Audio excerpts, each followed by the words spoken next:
My name is Susan Cook, and I'm the principal librarian here at the library, and it gives me great pleasure this afternoon to introduce Andrea Wulf to all of you. Ms. Wulf's appearance at the library today and at UCR Palm Desert tonight was a special idea of Mary Brent Wehrle, longtime president of the Desert Horticultural Society of the Desert, who passed away in June. Lauded as a role model, the City of Palm Springs gave Mary Brent its 2016 Green Citizen Award in April for demonstrating exemplary sustainability practices and passion for green living and the environment.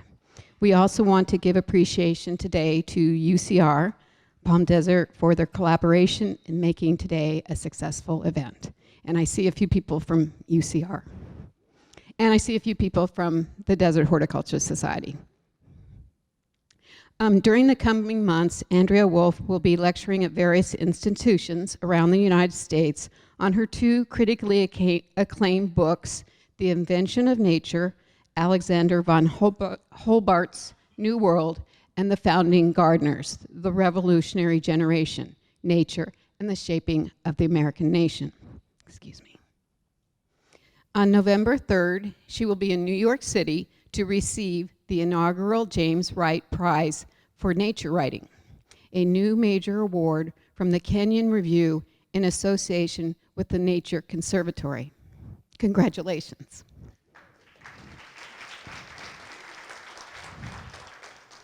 The book is also the winner of the Royal Society Science Prize, Book Prize 2016, the LA Times Book Prize for Science and Technology, and one of the 10 best books of 2016 by the New York Times. Again, congratulations. This afternoon at the library, Andrea Wulf will speak about her book, The Founding Gardeners. America's founding fathers, George Washington, John Adams, Thomas Jefferson, and James Madison regarded themselves foremost as farmers and plantsmen, and for them, gardening, agriculture, and botany were essential passions, as deeply ingrained in their characters as their belief in liberty for the nation that they were creating. A few words about our speaker. Ms. Wulf was born in India and moved to Germany as a child. She currently lives in London, where she trained as a design historian at London's Royal College of Art. I'm sure she'll tell us all about how that happened. We have an exciting day ahead of us. Please welcome Andrea Wulf to the Rancho Mirage Library.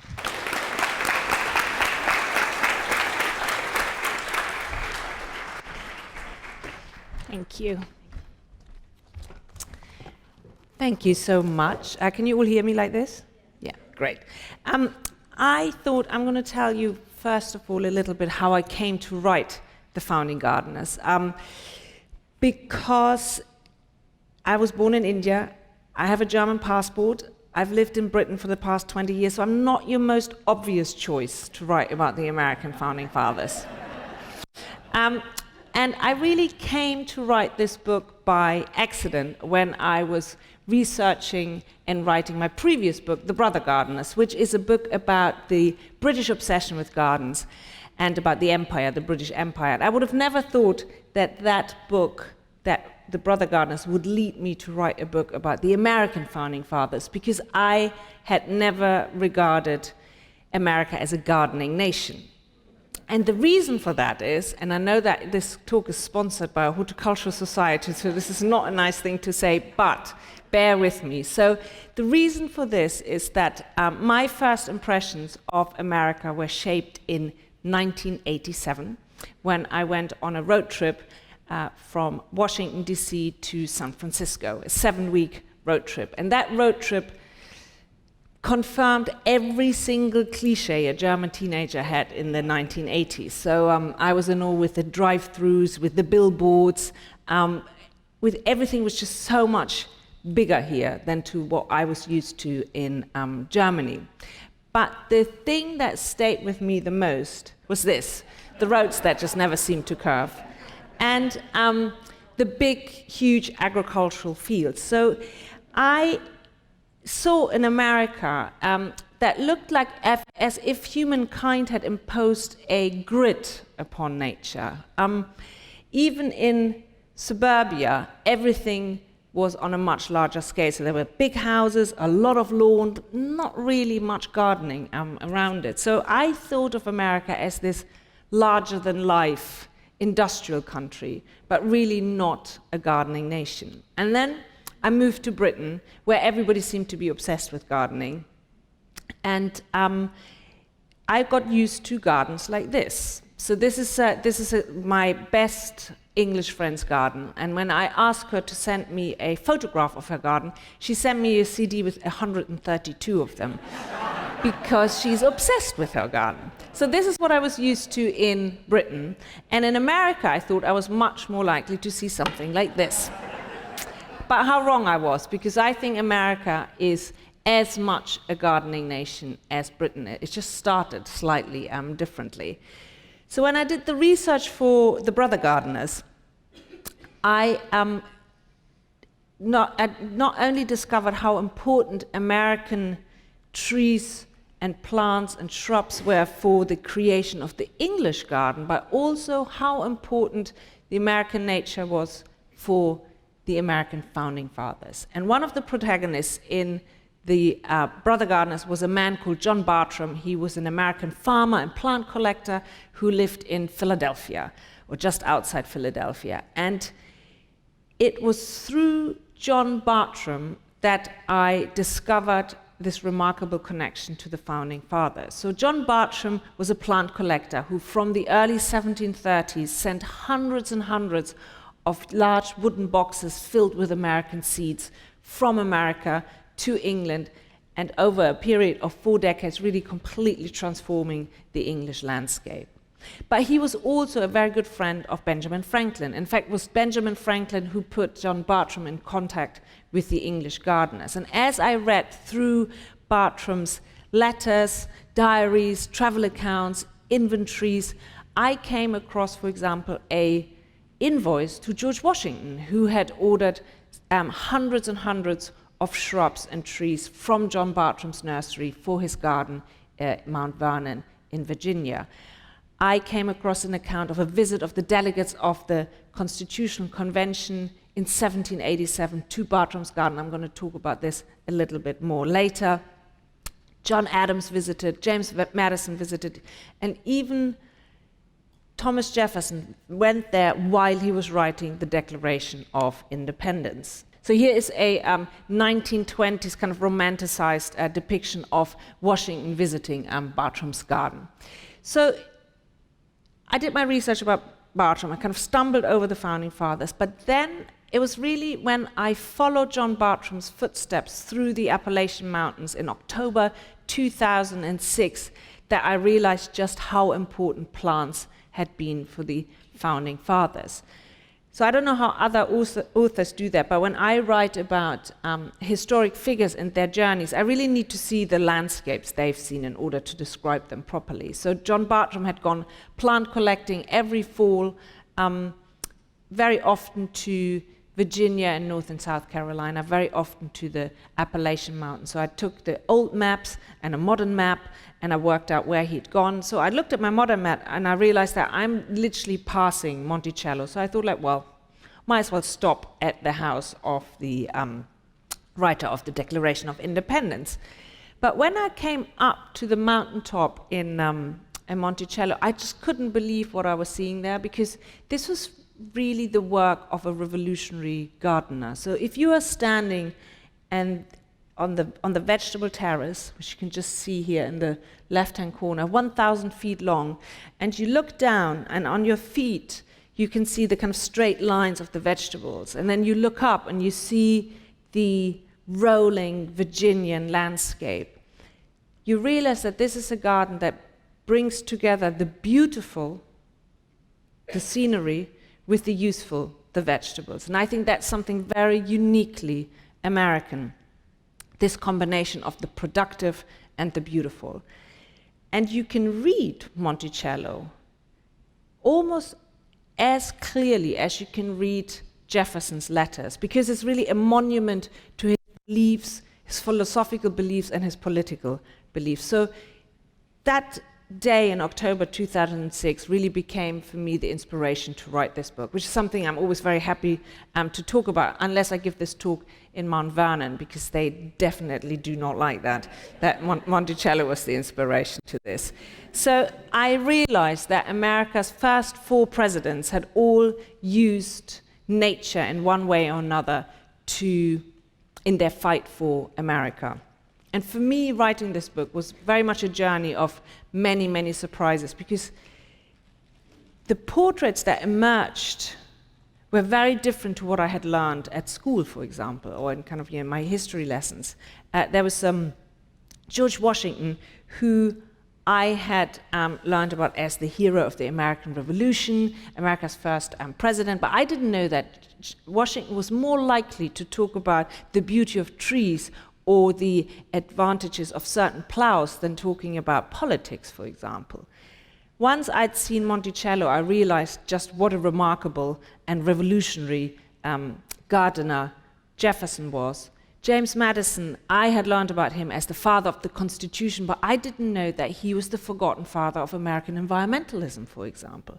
And then John Adams, the American minister first in Paris and then in London, later vice president to George Washington, then second president of the United States. But I didn't know that he was a hands-on farmer and gardener who loved getting his hands dirty and who went on a garden tour with Jefferson through England in 1786. And I'm going to talk about this a little bit more later. So they regarded themselves foremost as farmers and as gardeners.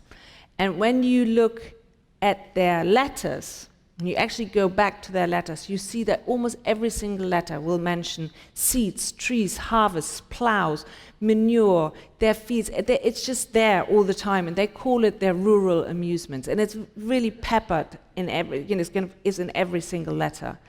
So I think their passion for nature is deeply woven into the fabric of America and very much aligned to their political beliefs. So I think that they did not just create America in a political sense, but they also understood the importance of plants, nature, gardening, and agriculture for the creation of this nation. So for them, for example, rows and rows upon cornfields and cotton fields were a symbol for the economic independence of this country. Native species became imbued with patriotism and were proudly planted in their gardens. Towering trees became a reflection of this strong, vigorous nation. And they all used metaphors that were drawn from the natural world to explain their politics. And the most famous one is really the Tree of Liberty. So I think it's impossible to understand the making of America without looking at the founding fathers as farmers and as gardeners. And I think this works on many different levels. The most obvious level is probably the economic level, which really is that good agricultural crops brought economic independence, self-sufficiency to this country at a time when it was fighting against Britain. It also worked on an ideological level, which is very much the idea, the Jeffersonian idea of that America should be an agrarian republic. It works in terms of national identity because they invested America's landscape, America's nature with patriotic sentiment. And it worked metaphorically and literally in their gardens, which they all used in one way or another as a canvas on which to paint a patriotic statement. So enough of the kind of big abstract ideas. Let me take you to the summer of 1776 to New York. America has just declared independence. Manhattan has been turned into an armed camp where soldiers drill in the streets. George Washington is the commander-in-chief. There are about 30,000 British troops about to arrive on America's shore, the largest enemy fleet that has ever arrived in this country. George Washington had about half the amount of people, manpower, half amount of manpower. Very few of his soldiers had seen warships as imposing as the ones which were sailing up the Hudson River. So you would think at that moment, as the city is bracing itself for its first and big battle in the American Revolution, that George Washington is very, very much occupied with military strategy. But on the eve of the Battle of New York, George Washington is in his headquarters and he brushes away his military maps, he sends out his generals, and he writes a letter. He writes a letter to his estate manager at Mount Vernon. And in this letter, he's asking his estate manager to rip out the trees and to plant a new garden. So at the very moment as the chaos of blood and cannons is looming, George Washington is designing a new garden. He is asking his estate manager for plants like this. He's asking for the mountain laurel. He is asking for eastern redbud. He's asking for a completely new garden next to the house. Now, what is even more remarkable than the timing of this, which is pretty extraordinary, I think, is that he's asking his estate manager to only plant Native American species. He's also asking for towering trees and towering oaks and pines. He's asking for the tulip poplar, for example, and Virginiana, and the flowering dogwood. So he is, at the very moment as this young nation is kind of threatened to be crushed by the almighty British Army, George Washington seems to think that he should create an all-American garden, where not a single English tree is allowed to claw its roots into his soil. This letter is really his horticultural declaration of independence. And it's an idea that he continues. When he returns after the war in December 1783, he plants more gardens around Mount Vernon. In particular, in front of the house, where he creates what he calls the bowling green, which is a big piece of lawn, and around it he plants a shrubbery, and this shrubbery is entirely planted with Native American species. This is a truly American garden he creates there. And this is really remarkable, because what we have to remember is that other gardeners at that time, other American gardeners at that time, were recreating the gardens of the old world. So if you were a wealthy landowner at that time, you tried to have as many European plants as possible in your garden. They were the status symbols you were displaying in your garden. So what Washington is doing is really remarkable. So why is this important? I think it's important because it shows us that he's doing something very on purpose here. He knows that his house is going to be the most visited private house in the United States. And he's creating this all-American garden in front of his house. This is the very first thing that visitors see when they visit Mount Vernon. This is a painting from 1792, and you just see the, just to the left and to the right of the house. That's the shrubbery. This is a drawing from 1787. Again, so this is the bowling green, and all these little dots here. This is the shrubbery. This is how it looks today. You can see the shrubbery is grown rather mature. The other thing that he does, what is really extraordinary, is he turns around the orientation of his house. This is turning to the west now, not to the east. So instead of looking east across the Atlantic towards Europe, he's looking to the west. This is where the future of this country lies. This is his celebration of the future of America, towards the west, towards the interior of the continent. So this idea that a garden can become political, something that John Adams and Thomas Jefferson also encountered when they went on a garden tour through England in 1786. At that time, John Adams is the American minister in London, and Thomas Jefferson is the American minister in Paris. And in February 1786, John Adams writes a letter to Jefferson asking him to come to London to help him with the difficult trade negotiations there. So Jefferson arrives in March, and they start their trade negotiations with the British, and they have really no luck. The British have no interest whatsoever in helping their former colonies. They are so rude, in fact, that Jefferson wondered if it was the amount of meat consumed by the British that, this is what he says, renders their character insusceptible of civilization. So what do you do when you have difficult international trade negotiations? You go on a garden tour. What else do you do? So off they go on a garden tour, and they must have made a very odd pair, because you have Thomas Jefferson. This portrait is actually done in 1786 in Britain, so this is exactly how he looked. Very tall, very tall, thin, almost gangly, dressed in the latest French fashion, powdered hair, silk, ruffles. He's looking really like a French courtier. And then John Adams, the kind of New England farmer, a bit more round and stout, very much simply dressed. And they were reputedly once compared to a cannonball and a candlestick. And that's really how I like to see them when they kind of go on their garden tour. And when you look at the itinerary of their garden tour, you will see that this was not a leisurely tour at all. This was, they traveled every day 40 to 50 miles. They saw several gardens a day. Some of these gardens were several hundreds of acres. So they're ticking off as many gardens as possible. They are, despite their differences, have a very similar passion about gardens. Thomas Jefferson, John Adams, very much a hands-on gardener who, whenever he's in a bad mood, goes out in his garden and does some digging. Whenever he is he encounters political troubles, he says, I would much rather be in my potato yard digging.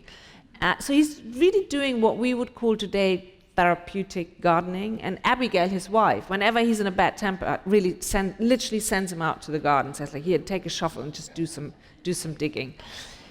Thomas Jefferson, a little bit more theoretical, let's say. So he comes up with these very elaborate garden designs, which never quite make it from the notebooks to his garden in Monticello. He writes endless lists, which is beautiful for historians. So he writes these lists about how many different varieties he's growing, what is coming to blossom of fruit when, harvest times over decades. He counts the number of peas that fit into a pint glass. I mean, he's very, very particular.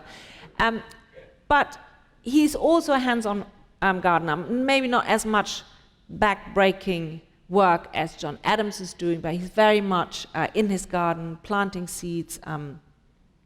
So they're both passionate about their gardens. So they go on this garden tour, and many of the gardens they see are so-called ornamental farms. Now, an ornamental farm was very fashionable at that time in Britain. It was a garden that combined the elements of a working farm with the agricultural elements of a working farm with the beauty of a pleasure ground. So these are gardens that brought together the beautiful and the useful.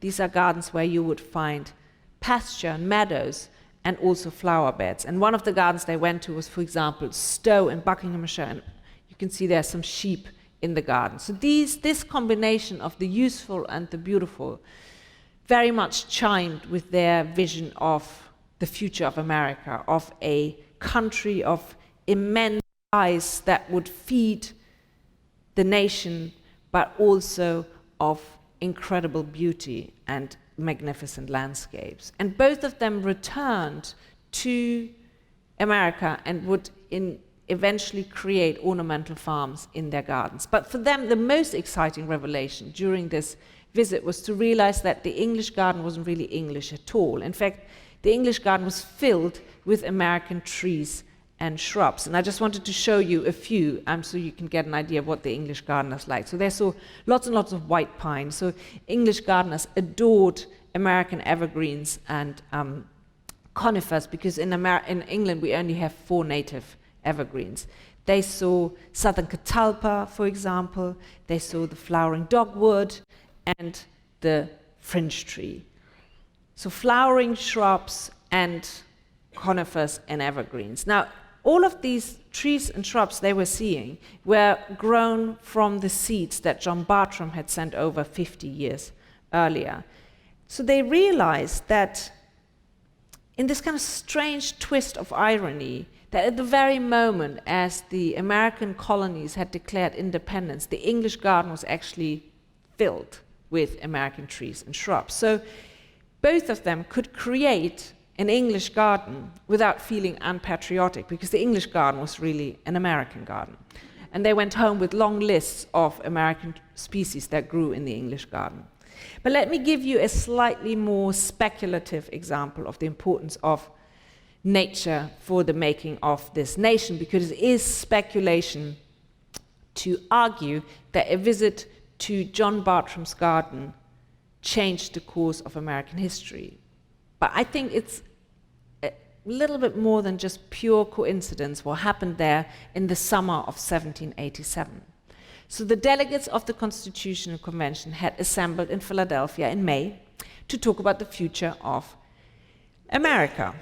One of the most controversial issues during the convention was the distribution of power between the smaller and the larger states. Until then, each state had one vote. But now the larger states, such as Virginia or North Carolina, were favoring proportional representation, because that would give them much more power in the government. Unsurprisingly, the smaller states wanted to keep the one vote, one state, one vote rule. So the debates were heated, ideas were brought forward, overturned, and by mid-July, the convention was really on the verge of collapse. Then someone suggested a visit to John Bartram's garden. So on Saturday, the 14th of July, 7 delegates arrived at 6 o'clock in the morning at the garden. This is how the house looks today. Now, John Bartram was dead by then, so the garden was run by his sons, John Jr. and William Bartram. The delegates spent 3 hours in the garden admiring the trees and shrubs that the Bartrams had collected from all 13 states, from far up north in Lake Ontario all the way down south to Florida. Wherever they turned, they saw yet another species from yet another part of this country. It seemed as if the whole of America's flora was assembled here, and they grew together with their branches intertwined in horticultural union. 2 days later, on Monday, the delegates met again to vote on the so-called Connecticut Plan. Now, the Connecticut Plan was a compromise whereby the House of Representatives would be based on proportional representation, while in the Senate, each state would have an equal vote. The delegates had voted on the Connecticut Plan before and had dismissed the idea. But on that day, the voting took a surprising course. 3 delegates, Alexander Martin from North Carolina, Hugh Williamson from North Carolina, and Caleb Strong from Massachusetts, all voted for the Connecticut Plan. Now, they must have changed their mind after they had visited Bartram's garden, because all 3 of them had been to Bartram's garden, and all 3 of them had voted against the Connecticut Plan before. So we don't know if or how this visit to Bartram's garden changed their mind. But what we do know is that the 3 men who made the great compromise possible had all been to Bartram's garden, where they had seen the horticultural treasures of this nation growing together in horticultural union. So I'll leave it up to you to make up your mind. I have made up my mind. But there are many, many other examples that are less speculative. And one is the importance of agriculture for the creation of this nation. All 4 first presidents experimented with agriculture. They experimented with crop rotation, for example. Or Thomas Jefferson famously designed the moldboard of a plow. Washington was the very first American farmer who designed a building that was specifically there to house manure. And I have to say that one of the greatest surprises that I had when I was writing this book is to discover that America's first 4 presidents were all utterly obsessed with manure. It is their favorite subject. It is almost in every single letter. Washington George Washington is so enraptured by it that he said he wanted a farm manager who would Midas-like convert everything he touches into manure as the first transmutation towards gold. So one of my favorite images from this book comes from a diary entry from John Adams when he's American minister in London. And he takes a carriage ride out the Edgware Road, and he sees a pile of manure, and he stops his carriage, and he gets out of his carriage, and he jumps into the pile of manure. And he teases apart the straw from the dung, clearly not minding the muck on his hands. Now, this is the American ambassador, the Spanish ambassador, the Portuguese ambassador. They all run around, through St. James's Palace, all dressed up in jewels and silks. Not so the American ambassador. He's standing in a pile of manure. And then, as he's in there, digging in there, he's declaring with glee that this stinking pile was not equal to mine. So it's wonderful, isn't it? This obsession with manure might seem a little strange to us, but it's very much part of their political agenda. Of course, at that time, farming provided the livelihood to most Americans, and they also believed that the independent farmers with their small farms, that they would be really the foot soldiers of this nation. So they almost elevated the small farmer to the guardian of liberty. And through that, seemingly mundane occupations such as collecting manure or devising crop rotation became elemental parts of nation building. So vegetable gardening or plowing was much more than just a profitable occupation. These were acts of creating liberty and freedom and independence. So James Madison, for example, said that the improvement of agriculture was a republican endeavor. He said the more prosperous farmers lived in the country, the more free, the more independent, and the more happy must be society itself. So they linked nature and politics together. And Thomas Jefferson, for example, was fighting a battle in which plants and animals became the weapons. There were a lot of European scientists, in particular in France, who talked about the degeneracy of America. They said that the New World was inferior to the Old World. And one of the offending scientists was the French naturalist Buffon, who basically said that all the plants and animals in the New World were smaller and weaker than in the Old World. He said, all things in America shrink and diminish under a niggardly sky and unprolific land. With this, America's nature really became a metaphor for its significance or insignificance, depending on your point of view. Now, Jefferson was absolutely furious, and he wanted to prove Buffon wrong. Now, since Buffon used size as an indicator for strength, the only thing that Jefferson had to do was to prove that actually everything in America was in fact bigger than in Europe. So he published a book called Notes on the State of America, and you can't really see what this is, but it includes a page, and the title of the page is Comparative View of the Quadrupeds of Europe and of America. And what he does is he lists all the animals, and on the left-hand side he gives the weight in Europe and then the weight of the American species. Of course, all the American ones are heavier. When he went to Paris as an American minister, he took what he called an uncommonly large panther skin to Paris, and then he bombarded poor old James Madison, who was really working hard during the Constitutional Convention, with letters asking him to send him the exact size of the length of the weasel and the nails of the weasel, because the nails of the American weasel are longer than the European ones. He also used the moose.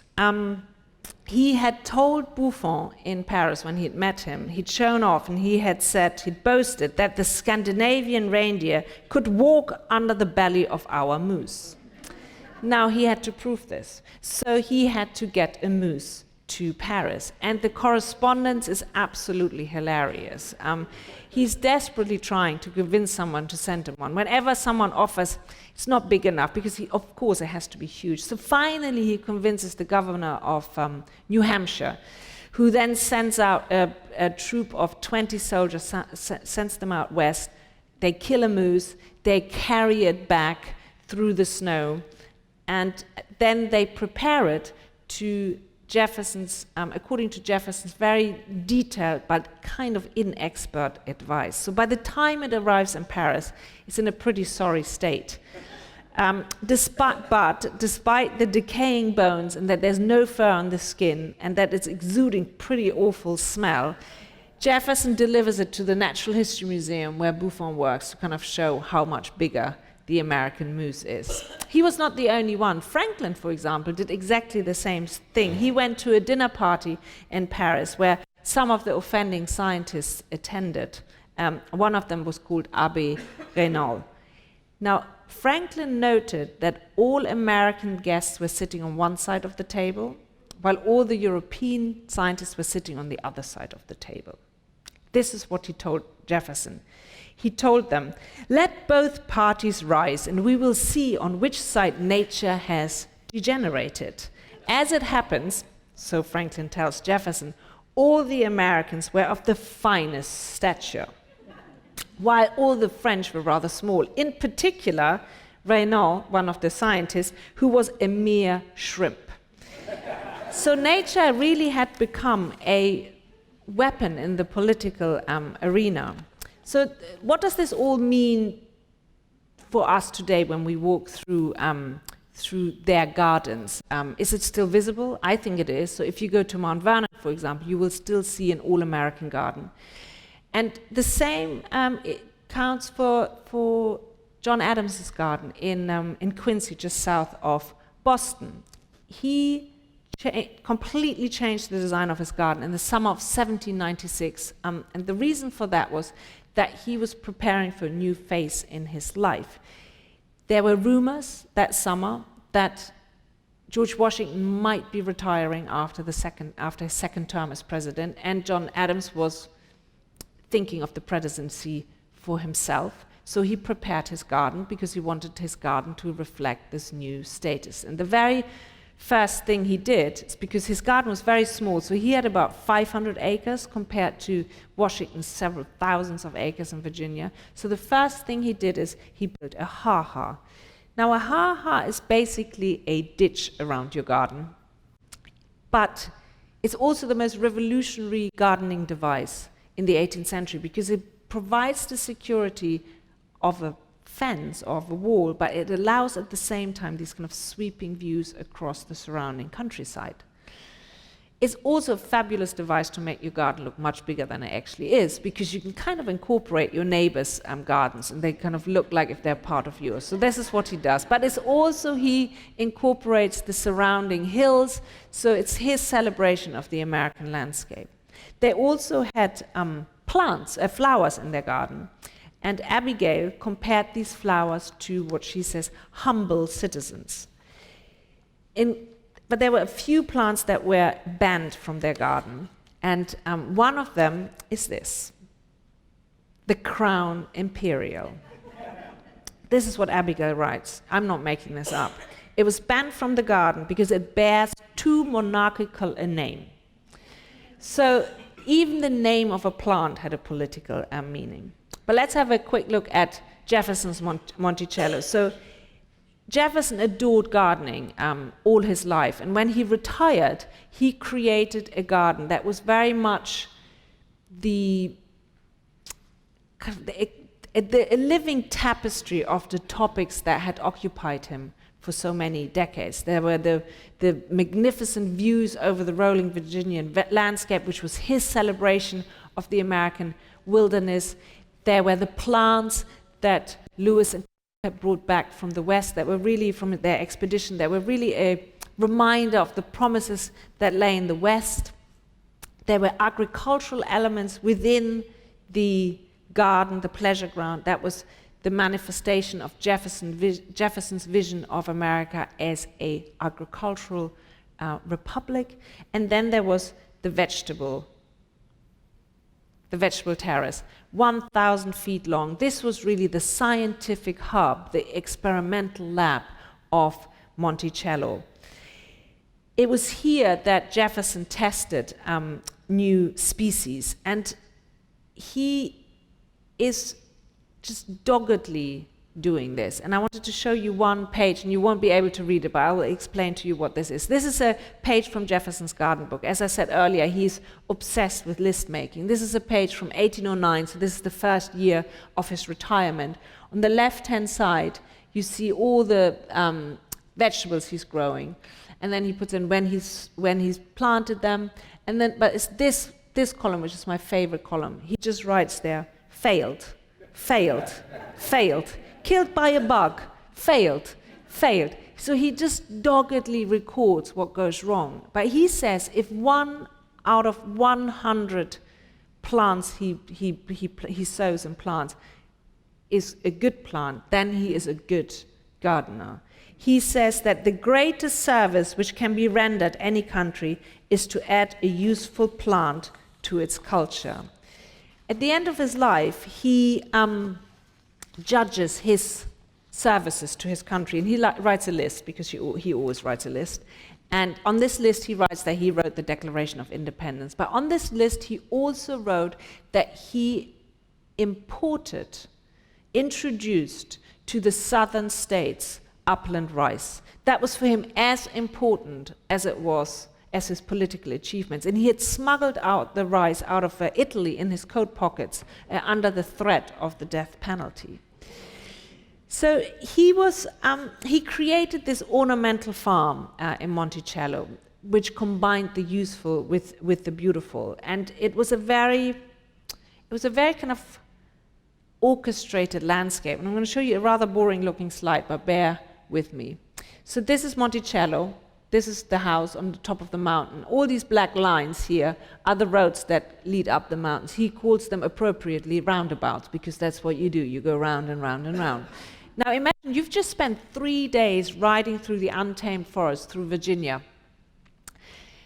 You arrive at Monticello. What you really want to see is a straight driveway that just leads you up to the house. But he's not giving you this. There is a straight driveway, but that's the farm road. You are not allowed to use that. You are going up this road, and then you're going like this. And what he does is he leads you through this very carefully orchestrated landscape. So first you go through the untamed forest. About halfway up the mountain, he introduces the first agricultural fields within the forest. Then you go through a very carefully planted 18-acre grove. Then you go past the orchard, the vegetable garden, and then up to the mountaintop, the lawn, the flower bed. So it's almost like a journey from the wilderness to civilization. Now amidst the pleasure ground, there are always the useful parts of the landscape. And what we have to bear in mind is that when he's creating this, America is kind of stuck between Britain and France. They are at war. And in 1807, Jefferson introduces the Embargo Act, which basically bans all foreign trade. So America is thrown back onto self-sufficiency and home production. And it's almost as if he wants to, draw it onto Monticello's soil. He draws, this is again a plan he's drawn. This is where Monticello, where the house is, and this is this kind of necklace of square fields where he's trying out different crops. So it's really, he's showing in his garden how important home production is. But let's have a quick look at James Madison's Montpelier. So like Jefferson, he creates a garden for his retirement, and it's a garden that you see mainly at the back of the house. So you enter the house here through the front portico, you go through the house and you're standing on the back portico and you see the new garden design, which is a huge level lawn, and then the forest. So then there's no transitionary planting, no shrubberies in between. It's lawn and then the forest. So Madison goes a step further than Jefferson and Washington, who brought native species into the garden. What Madison is doing is he's letting the forest come very, very close to his house. It's also a forest where he does not allow a single tree to be felled. It's really the very first protected forest in this country.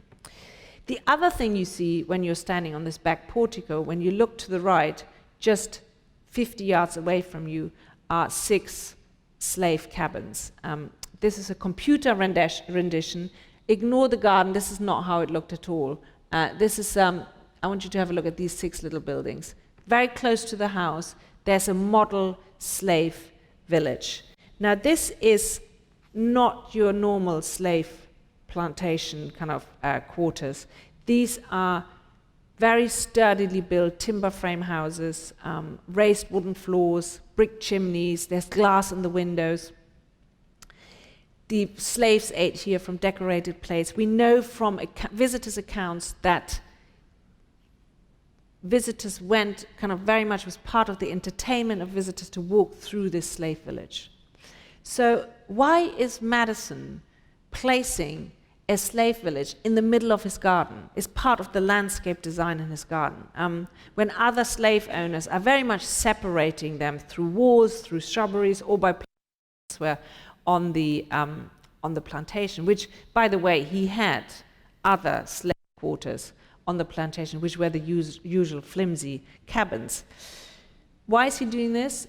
Like Washington and Jefferson, he has problems to kind of reconcile this idea of slavery with his beliefs in liberty and equality. But he has no intention to to free any of his slaves. So what he's doing is he's presenting himself as a benevolent slave owner who looks after his slaves.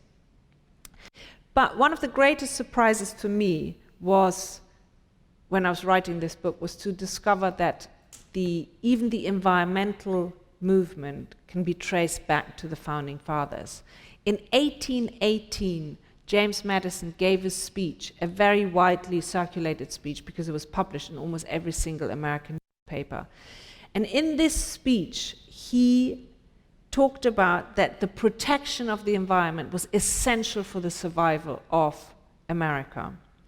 He did not suggest to live in misty-eyed harmony with nature, but he said that if Americans wanted to live off nature, something had to change. They couldn't go on as they had been doing. He condemned the Virginians, because he gave that speech to the Virginians, for their exploitation of the soil and for the deforestation. And he talked about that he feared that the balance of nature might be unhinged. He talked about that man had to return to nature what man took from nature. Now these were radical ecological ideas. Because when he wrote this in 1818, most people still believed that God had created plants and animals entirely for the use of humankind. So at this time, he said that humankind could not expect that nature can be made subservient to the use of man. Man has to find a place in nature without destroying it, Madison said, words which I think remain as important as they were when he spoke them. And this is where I'm going to sneak in some publicity for my latest book, which I'm going to talk about later today, The Invention of Nature, which is about a man called Alexander von Humboldt. Now, Alexander von Humboldt is the man who's responsible for James Madison's radical new ecological ideas. Alexander von Humboldt was, although he's almost forgotten today, was the most famous scientist of his age. He was an explorer who went to South America for 5 years. And when he returned in 1804, he stopped in Washington, D.C., and he met Jefferson and Madison. And he had seen in Latin America a completely new vision of nature. He had come up with this idea that nature is a web of life. He described Earth as a living organism. And he, in Latin America, saw the environmental devastation caused by monoculture. So in 1800, he already warned of harmful human-induced climate change. So he arrives in 1804 directly from Latin America at Washington, buzzing with these new ideas, talking to Madison about it, and then continuing to correspond with both Jefferson and Madison about these ideas for many years. So this is really where Madison has his ideas from. And I'm going to stop now because otherwise I'm going to start talking about the new book. Thank you very much.